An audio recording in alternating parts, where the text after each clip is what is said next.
What's up, Canes fans? Welcome to the Canes Insight Daily Baseball Podcast, powered by Anijar and Levine Accident Attorneys. Finally back in the winning column, winning the series against BYU. We'll talk about some of the positive developments from that, more on some needs going forward and ways to rebuild this team. But first, let's hear a word from some of the best friends that Canes baseball has. All right, we are here as always with Mr. Perfect himself, Javi Salas, live in studio. Welcome, Javi. This might be the last time we have you in studio for a while, right? I know you're starting a new position, so shout out to you and congrats to you. A lot of changes in your life and some changes on the field for the Canes, right? With a winning series. Back in the winning column, D. And as per me, man, I'm always going to be around. I'm always around the program. Always happy to be, with the Insight boys and doing this kind of stuff. But yeah, good weekend for the Canes. 1, 2 out of 3. I think we wanted that sweep, but considering the way the last couple of weeks have gone, a step in the right direction for sure. Yeah, look, we can go game by game, and I'll just, for those who are trying to keep up, Thursday, Miami wins in extra innings with a Cuvée walk-off single. Gage Zeal, great start. Brian Walters gives up the win that would have been there for Zeal, but Cuvée wins it in extra innings. Friday, I was out there, 2 longest home runs I've seen all year from Cuvée. Great diving catch from Jacoby Long. Rafe Schlesinger, 9 Ks. Saturday, although Hernandez was solid. We'll go through all this, but just overall, it seems to me the big takeaway from this series is Cuvée has gotten through the slump and the adjustment, and he's made his own adjustments to finish right where he started. Yeah, and I think, it's kind of a tale of what would this team be without Daniel Cuvée, and then you see this weekend exactly the kind of lift he can give a struggling ball club, right? And certainly, obviously, we missed Blake Sear, we missed Jason Torres last couple of weeks, so Cuvé's kind of on the island by himself. 17 home runs, 55 RBIs, D, and for better or for worse, he won Miami Friday night and Saturday. The performances were absolutely spectacular. I think on Thursday and Friday. Thursday night, the huge walk-off single in the 12th.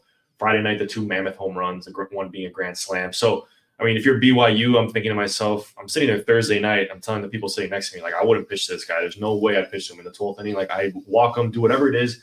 There's just no way. And then, on Friday, the same story repeats itself where hits a home run early in the game. And then obviously with the bases loaded, it's inevitable. You got to throw to him and he just hurts you. And to your point, navigated those midseason struggles. This guy's a freshman. I think that's the most important thing we got to sort of, identify is this guy's a freshman. He's going to struggle. He went through those struggles. Now it seems he got past it. You see his quotes in the post game. He said, I've been working really hard trying to figure out what was, sort of wrong and identify, assess it. He's a problem solving at a freshman level, problem solving at a really tough conference. So credit to the kid. He's a superstar. We're really lucky to have him. And in a year that's been difficult for Canes fans, this is by far the biggest bright spot. Another bright spot, Gage Zeal, really, after kind of starting a little slow, really has come on strong and had some unbelievable performances. Of course, the Clemson game, and now this last start was outstanding as well. And he's just been pretty consistent. Talk to me about Gage. Not just this. I hate to say it, but it looks like he's going to be drafted potentially high here in the draft. You've seen great players. You were in the pros. You were drafted. You played in the pros several years. So looking at him through that lens, not just Friday starter for but potential pro and high-end Miami-type pitcher, how do you break down his game? Yeah, look, I think, first and foremost, I like to sit up close when I go to the Canes games. I like to watch the pitchers, see how their stuff moves. And I think, with Gage, he just pours in strikes, right? So I think from the first thing that just strikes you is the guy's not going to beat himself. He's really confident on the mound, really confident throwing 3 pitches that he can throw for strikes in any count. I think, this week we saw the breaking ball and the changeup, really advanced feel for both pitches. And I think as you get to that professional level, the next step is, how do you get guys out over the plate? And that's the biggest adjustment you get from the collegiate level to professional level is guys start swinging at less balls. You have the 17-inch plate and you got to figure out, hey, I'm going to dominate with my fastball, my changeup, my slider, all 3 pitches. And Gage has a really good understanding of how to do that already. I think Gage also understands how to navigate a lineup. He's really efficient, economical with his pitches. Thursday night, he's into the 8th inning. I thought they might have thrown him back out there in the 9th. It was just one of those situations where it's late in the season. I don't know, maybe there was just internal conversations about how he felt, but he looked strong. He looked like he had his best stuff in the 6th, 7th, and 8th innings. And he's just a bulldog, D. I think, it goes without saying he is the best pitcher in our rotation. Far and away our best starter. By far and away, up there with Cuvée, 1A and 1B, with where this team would be without those 2 guys, right? So I'm a huge Gage fan. I know you mentioned the draft prospects. I think he was ranked within the top 100 of MLB draft prospects.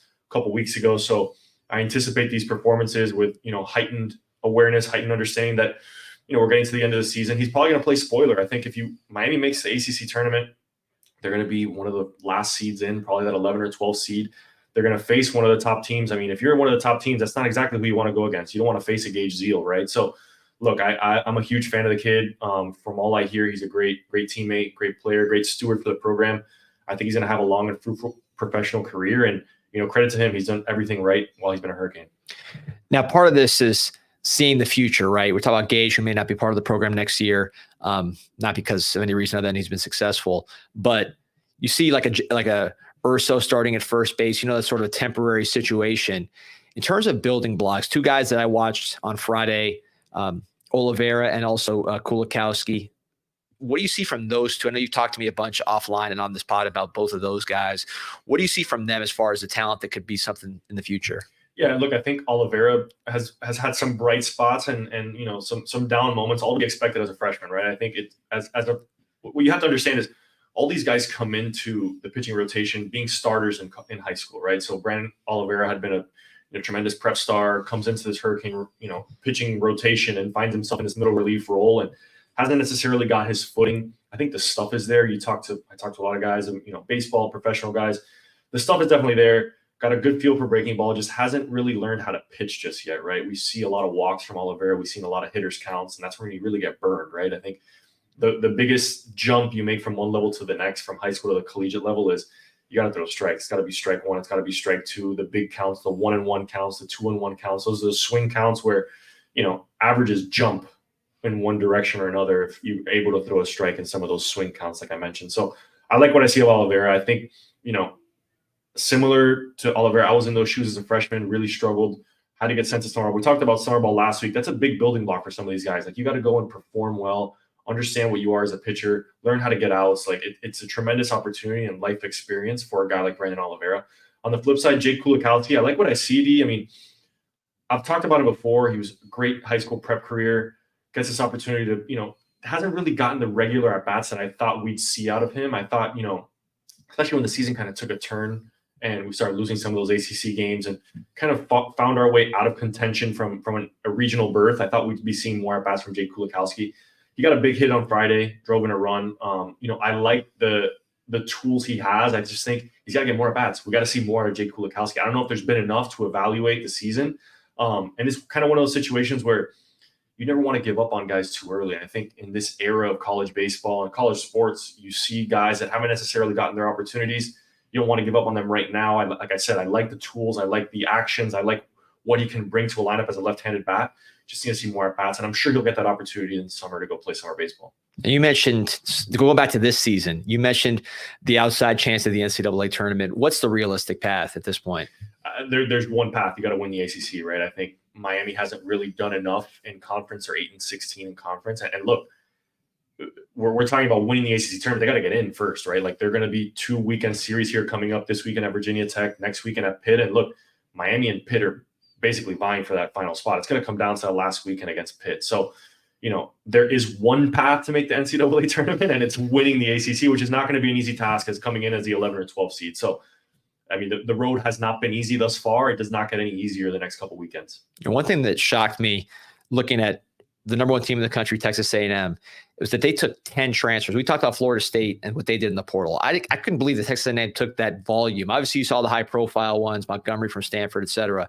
But 10 new players like that are already veteran players.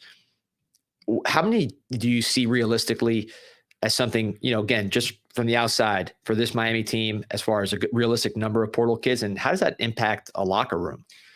Look, we see it in football, right? Like, Mario last season addresses some big time needs for this year, right? Like, you go get the best transfer portal quarterback, all of a sudden your outlook changes, right? Baseball is a little different in the sense where you kind of got to build a team, right? You need to get pieces, and Mario's done the same thing. You got to build the lines, build the trenches. Baseball, we got to get better up the middle. I think we've seen that this year, D. I think, center field, shortstop, second base, catcher, those are really the meat and potatoes of your lineup. We got to get better there. But look, you hit the nail on the head. We've talked about Florida State. You mentioned Texas A&M. There is a path to get better in the transfer portal. There's not going to be a shortage of guys entering. We've seen it in football. We've seen it in basketball. There's thousands of names in there. It's all about sifting through those names, understanding who we have on our roster. So that's going to be the first piece. And I think the next couple of weeks are big for that. We got 7 guaranteed games left. That's 20 something at bats for some guys, right? I mean, that's a good enough sample size to say, hey, Antonio Jimenez might not have had the best season, but he hit 300 over our last, 30 at bats, right? Is that something? How do we evaluate that? What are we looking going forward? So there is enough of time left to evaluate what you currently have on the roster, but you got to look forward, right? We're going to need a Texas A&M style haul to really get into contention for next season. You're going to have a lot of freshmen coming in, but at the same time, Miami is not comfortable being under 500. Like, this is not a place or a comfortable space for the coaching staff, for former players, for fans. We know everybody wants to see this roster get better. The quickest way to do that is through the transfer portal. So I anticipate there's going to be, some aggressiveness shown by this staff. I think you got to go out there, you got to get better, and you got to get better quickly. Let me ask you the bunting. There's a lot of it. Do you see that as a reflection of the way JD wants to play, period, or maybe a lack of faith in some of the talent on the team? I think it's a little bit of both. And I'd go towards saying, we just haven't seen consistent performers at, some levels of the lineup, right? I mean, we're talking about 2 big guys out right now, Blake Sear and Jason Torres. Let's throw that out the window. We know everybody's injured. We know everybody's playing injured. Teams at this time of the year, everyone's just kind of piecing together rosters. But there hasn't been anyone at the bottom of the lineup that's really said, like, I can be a force here. You start, and I'm a pitcher, so I like to navigate lineups. And I'd say to myself, Daniel Cavey batting 3rd, Dorian Gonzalez batting 4th, Scanlon bats 5th. After that, 6, 7, 8, 9, and a bunch of question marks. So I'm saying, if I can get through the 3, 4, 5 of this lineup as it presently stands and circling Daniel Cavey, I know I can get out to the bottom of the lineup. So I think, the way the coaching staff is kind of approaching these games is, hey, let's keep the game close. We see it with Gage Zeal on Thursday night, right? It's a 2-1 ball game going into the 9th. And you're saying to yourself, BYU's not that strong of a ball club, but they played well on Thursday night. You have to give them credit. They played well. They kept us at bay. Those are the kinds of games that Miami has to figure out a way to win, and that's by manufacturing runs. And it's not the sexiest way to do it. I mean, early on in the year, we saw the long ball. We saw balls flying out of the park. That's when you had a healthy lineup. At this point in the season, injuries, a bottom of the lineup that hasn't really performed all that well, not a lot of trust in a lot of guys at the bottom of the lineup. You got to figure out how to score runs, and I think that's why we're seeing a lot more bunting and trying to execute in some of the phases of the game. And granted, it hasn't been pretty, hasn't been perfect, but you have to understand that they got to play the game too, and they got to figure out a way to score runs at the bottom of that lineup. It's kind of similar question in terms of, is it a reflection of the roster or coaching just philosophy? A lot of seniors and upperclassmen on the field at this time of the year with a record that, is not what anybody wants and what seems to be a rebuild on the horizon. What do you take from that? I've told you all throughout, you listened to me the last, since we started here, I like playing freshmen, and that's just me. I would, always, unless this team was making an Omaha run and, there's seniors that are really like embedded in the fabric of the lineup that, play to a certain role. And I think there are instances where you have to throw out a senior laden lineup. But for me, I'm just a fan of understanding what we have on the roster, and I'm using playing the long game. I think you see that a lot in professional baseball where, development comes first. And I think in a season like this, look, it's been a really tough year. It's been a tough year for everybody involved in the program. Like I said, coaches, fans, players, former players. So I would like to see over the next couple games, we're not really playing for much right now other than, hey, we got to get into the ACC tournament. Everybody knows that. Hey, we got to finish over 500. We haven't finished under 500 since 1957. That's a big thing. That's a real thing. I know people are talking about it. But let's understand what we have. Let's use these next 7 days. Look, guys are going to be out of school. Finals are this week. There's not a lot of time left, but like I said, there's 25, 30 at bats left on the season, right? So it's a good evaluative period where play the freshmen, throw them out there, see what you got, and understand hey, you have struggled. Antonio Jimenez, Jake Kulikowski hasn't been the best of seasons for both of you guys, but there's enough at bats here to maybe turn something around, maybe figure something out. Look, I looked at what Daniel Cavey said, and it was such a mature response for what he did getting out of his struggles. I understood my swing. I understood where people were trying to get me out. And I'm paraphrasing, but coming out of that, what a feather in the cap for him to say, hey, I worked through this. I got through it. I figured something out. I'm going to get better for this. And how much better does a guy with 17 home runs and 55 RBIs have to say? So if I'm the coaching staff, I'm pointing to that and I'm saying that's a leader. That's a very mature response.